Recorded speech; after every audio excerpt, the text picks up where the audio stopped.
আমরা চলে এসেছি প্ল্যাটফর্ম 65 বলে একটি রেস্টুরেন্ট, বিশাখাপত্তনমে, ভাইজাকে।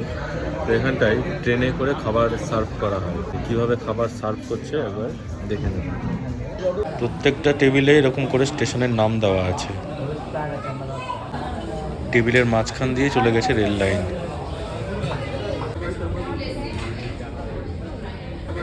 সিগন্যাল হয়ে গেছে, এবার আমাদের খাবার নিয়ে আসবে।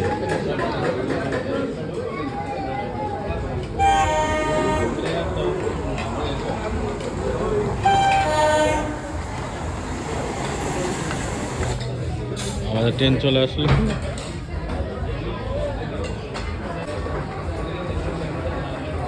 কেমন খেতে? খেয়ে নি। এটা শোনা, এটা নিয়ে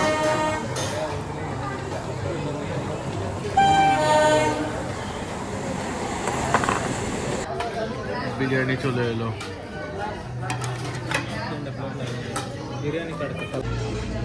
এই যে এখান থেকে সমস্ত ট্রেনগুলোর উপর খাবার চাপিয়ে দেওয়া হয়, তারপর নির্দিষ্ট স্টেশনে অর্থাৎ টেবিলে পাঠিয়ে দেওয়া হয়। এই লাইন বরাবর প্রতিটা টেবিলের সঙ্গে কানেক্ট করা আছে।